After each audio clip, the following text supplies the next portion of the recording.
Welcome viewers. நான் உங்கள் RK Kant பேசுகிறேன். இது என்னுடைய first crime story awareness video. இது ஒரு ஒன்லி அவேர்னஸ் வீடியோ மட்டுமே. சமுதாயத்தில் தவறுகள் ஏன் நடக்கின்றன, அப்படி நடந்தால் மனித சமுதாயம் எப்படி பாதிக்கப்படுகிறது, அவர்களுடைய எதிர்காலம் எப்படி பாதிக்கப்படுகிறது. ஸோ நம்ம சட்ட ரீதியாக தான் நம்ம எல்லாத்தையும் அணுகணும். ஒரு தனி மனிதனாக நம்ம ஹியூமன் எமோஷனை காட்டுறதுனால காட்டுறவங்களுடைய ஃபேமிலியும் ஆப்போசிட் உள்ள ஃபேமிலியும் இதெல்லாம் என்ன மாதிரிலாம் பாதிக்கப்படுறாங்க. இது ஒரு விழிப்புணர்வு வீடியோ தான். வாங்க நம்ம வீடியோக்குள்ள போகலாம்.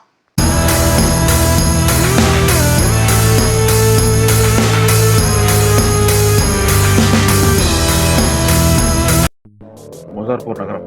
அது அக்டோபர் 6, 2025 வருஷம்.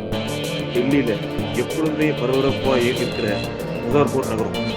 அதிகாலை 4 மணிக்கு மசார்பூர் நகரத்தில் ஒரே ஒரு அப்பார்ட்மெண்ட்ல திடீர்னு ஒரு பயங்கரமான சத்தம். காலையில் 4 மணி போல இருக்கும். அது இருந்த மக்கள், அக்கம் பக்கம் இருந்த மக்கள் எந்திரிச்சு என்னாச்சு என்னாச்சு என்ன ஒரே பயங்கர சத்தம் அப்படின்னு வெளியே வந்துட்டாங்க எல்லாருமே அப்பார்ட்மெண்ட்ல இருந்து.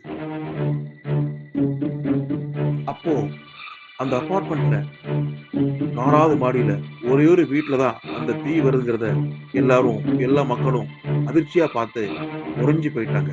உடனே போலீஸ் டிபார்ட்மெண்ட்டுக்கும் ஃபயர் சேஃப்டி ஆஃபீஸருக்கும் இன்ஃபார்ம் பண்ணிட்டாங்க. அவங்களும் ஸ்பாட்டுக்கு வந்தாச்சு. ஃபயர் சேஃப்டி ஆஃபீஸர் கஷ்டப்பட்டு போராடி 100% தீயை முழுமையா அணைச்சா கூட அந்த வீட்டில் இருக்கிற பொருளை காப்பாற்ற முடியல. பாவம், அந்த வீட்டில் இருக்கிற பொருளை கூட இல்லை. வீட்டில் உடல் முழுவதும் கருகி இறந்து போன ஒரு 30 வயது மதிக்கத்தக்க ஆணுடைய உடலையும் கூட. வீட்டுக்குள்ள போய் பார்த்தவங்களுக்கு ஒரு அதிர்ச்சி. ஒரு 30 வயது மதிக்கத்தக்க ஆணுடைய டெட் பாடி மிக கருகிய நிலையில இருந்திருக்கு. இப்போ உடனே வந்த போலீஸ் யார் அந்த நபர், யார் அந்த இறந்து போனவர் அப்படிங்கிறத கண்டுபிடிக்க அக்கம் பக்கம் உள்ளவங்கள்ட்ட என்கொயரி பண்ணாங்க.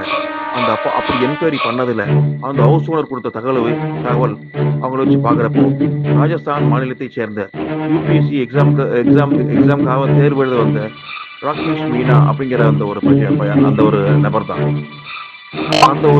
அப்படிங்கிறத கன்ஃபார்ம் பண்றதுக்கு போதியமான ஸ்ட்ராங்கான வலுவான காரணம் இல்லாம இருந்தா கூட 2 முக்கியமான விஷயத்தை வச்சு போலீஸ் ஒரு முடிவுக்கு வர்றாங்க. ஒன்று, அக்கம் பக்கம் உள்ளவங்க பிளஸ் ஹவுஸ் ஓனர் பிளஸ் அவங்களுடைய குடும்ப உறுப்பினர்கள் கொண்ட அந்த தாரைகள், சில உடல் அசைவுகள் அந்த அடையாளத்தை தான். இப்போ இது சாதாரண ஃபயர் ஆக்சிடென்ட் தான் அப்படின்னு நினைச்சிட்டு இருந்த போலீஸ் இந்த கேஸை ஒரு ஃபயர் ஆக்சிடென்ட் சொல்லி க்ளோஸ் பண்ணலாம்னு யோசிச்சுட்டு போலாம். அந்த அட்டாப்சி ரிப்போர்ட் கையில் வந்தது. அந்த அட்டாப்சி ரிப்போர்ட்டை பார்த்து போலீஸ் மட்டும் ஃபயர் சேஃப்டி ஆஃபீஸர் மட்டும் இல்லை, அந்த அட்டாப்சி ரிப்போர்ட்டை பற்றி கேட்ட அந்த அப்பார்ட்மெண்ட் மக்கள் எல்லாருமே ரத்தம் உறைஞ்சி போனவராயிட்டாங்க. அந்த பகுதி சிசிடிவி கேமராவை செக் பண்ண போலீஸ் சரியா அக்டோபர் 5, 2025 இரவு 8:45 மணி போல 2 நபர்கள் அந்த ராகேஷ் மீனாவுடைய வீட்டுக்கு லக்கேஜ், கையில் சில பைகளை வச்சுக்கிட்டு போகிறத பார்க்குறாங்க. ஆனால் அந்த ஏரியா எல்லாருமே மாஸ்க் போட்டு போவாங்க. ஏன்னா பொதுவாக டெல்லியில் பனி மூட்டம், விஷ காற்று மாசு அதிகமாக இருக்கிறதுனால கண்டிப்பாக மாஸ்க் போட்டு போட சாதாரணம். ஆனால் இவங்க மாஸ்க் போட்டு போல, இவங்க போட்டு போடுறது கர்ச்சீப்பு, துணி. இதுதான் போலீஸ்க்கு எழுந்த முதல் சந்தேகம். ஏன் ஃபாரன்சிக் டீம் இந்த கேஸை கண்டுபிடிக்க வந்த ஃபாரன்சிக் டீம் கூட ரத்தம் உறைஞ்சி போயிட்டாங்க. ஏன்னா துளி கூட அடையாளம் இல்லாம, எந்த விதமான எவிடென்ட்டுமே இல்லாம இந்த பிளான் பண்ணிப்பட்ட இந்த மர்டர் எப்படி நடந்ததுன்னு போலீஸும் ஃபாரன்சிக் டீமும் மண்டையை போட்டு பிச்சுக்கிட்டு இருக்காங்க. அப்போதான் ஒரு முடிவுக்கு வர்றாங்க. இந்த ராகேஷ் மீனா யாரு, என்ன பண்ணிட்டு இருந்தாரு அப்படிங்கிறத கண்டுபிடிக்க போலீஸ்க்கு எப்பொழுதுமே கையில் கிடைக்கிற முதல் ஆயுதம் சிசிடிவி கேமரா. தொடர்ந்து சிசிடிவி கேமராவை செக் பண்ண போலீஸ்க்கு அவங்க மண்டையை போட்டு பிச்சுக்கிற மாதிரி ஒரு கன்ஃபியூஸ் ஆகிற மாதிரி ஒரு விஷயம் இருந்தது.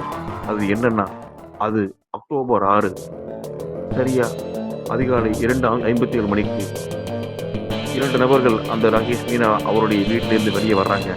அந்த வெளியே வந்த வீடியோவை பார்க்குறப்ப போலீஸ் டீம் அவர்களுக்கு இன்னொரு ஷாக்கிங் நியூஸ் அப்படின்னா, இந்த தடவை வெளியே வந்த 2 பேருமே ஆண் கிடையாது, ஒரு பெண் ஒரு ஆண். இது போலீஸை இன்னும் தலை சுத்த வைக்கிற ரொம்ப ரொம்ப தலை சுத்த வைக்கிறது. இப்படி போலீஸ்க்கு எந்த விதமான தடையுமே கிடைக்காம எந்த விதமான குழுவும் கிடைக்காம இருக்கப்போ அவங்க அடுத்த நாள் வந்து அக்கம் பக்கம் என்கொயரி பண்ணுறப்போ தான் அவங்களுக்கு ஒரு ஷாக்கிங் நியூஸ் தெரிஞ்சது. என்னென்ன, அந்த இறந்து போன ராகேஷ் யூபிஎஸ்சி எக்ஸாம் எழுத ராகேஷ் தனியாக இல்லை, ஒரு பெண்ணோட நிரூபிக்கிறது இருந்தது. இந்த பெண் தான் ஹரியானா மாநிலத்தில் சேர்ந்த ஒரு எக்ஸ் சர்வீஸ்மேனுடைய மகளான ஆஷா.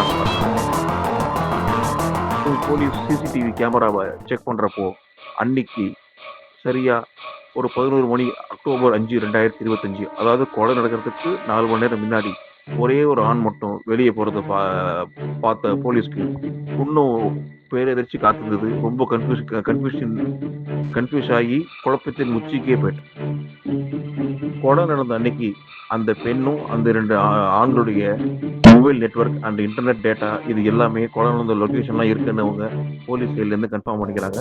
அப்படி கன்ஃபார்ம் பண்ணதுக்கப்புறம் சரியாக கொலை நடந்து 6 நாள், அதாவது அக்டோபர் 12, 2025 அந்த 3 பேர் போலீஸ் சிசிடிவி கேமரா அந்த மூமெண்ட்ஸ் வச்சு வரதராஜ் செக் பண்ணதுங்க. இவங்க 2 பேரும் லிவிங் இருந்தது தெரிஞ்சு வந்திருக்கு. ஏன் அந்த பொண்ணு கொலை பண்ணாங்க, எதனால் இந்த முன்விரோதம் அப்படிங்கிற போலீஸ் கண்டுபிடிக்க தான் ரொம்ப தீவிரமாக இறங்கினாங்க.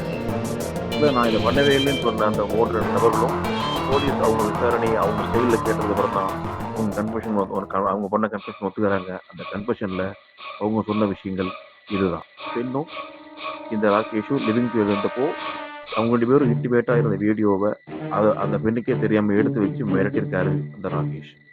ஸோ நாளாக இந்த டார்ச்சர் அதிகமானதுனால இவர் அந்த ராகேஷ் இருந்தால் நம்ம உயிர் வாழ முடியாதுன்னு நினைச்ச இந்த பெண் தன்னுடைய எக்ஸ் காதலனுடைய உதவியை கேட்டு ப்ளஸ் அந்த எக்ஸ் காதலனுடைய நண்பரோட உதவியை கேட்டு இவங்க எந்த ஒரு எவிடென்ட்டுமே இல்லாமல் பக்காவாக ஒரு ஃபயர் ஆக்ஷன் மாதிரி செட் பண்ணி ஒரு சிலிண்டரை வச்சு அந்த சிலிண்டர் வந்து இவங்க வெளியே போய் கரெக்டாக ஆஃப்டர் 1 மணி நேரம் வெடிக்கிற மாதிரி வச்சு அதை அந்த டெட் பாடி மேலே ஆயில் மண்ணெண்ணெய் கிரசின்லாம் ஊற்றி அதுக்கு முன்னாடியே அவரை கேபிள் ஒயரை வச்சு கழுத்தரிச்சு கொலை பண்ணிட்டு அவர் இறந்துட்டாரு கன்ஃபார்ம் பண்ணதுக்கப்புறம் தான் இந்த ஃபயர் ஆக்சிடென்ட்டை இந்த பிளான் மேட்டரை ஒரு ஃபயர் ஆக்சிடென்ட் மாதிரி செட் பண்ணி வீட்டுக்குள்ளே தாழ்பால் போட்டு அந்த ஃபயர் ஆக்சிடென்ட் மாதிரி பண்ணுறவா.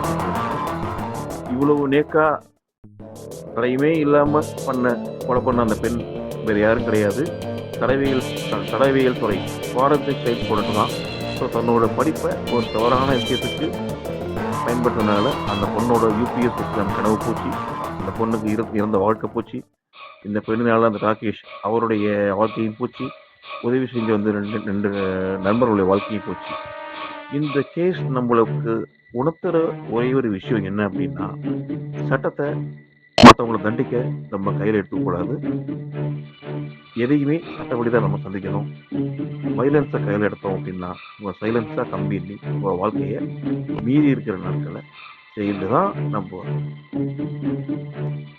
எண்ணிக்கிட்டு இருப்போம் அப்படிங்கிறத இந்த 3 பேரும் உணர்த்திருக்காங்க.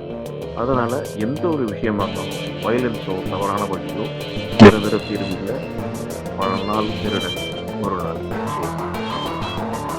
நெக்ஸ்ட் டைம் உங்களுக்கு வேறு ஒரு வீடியோட வர்றேன்.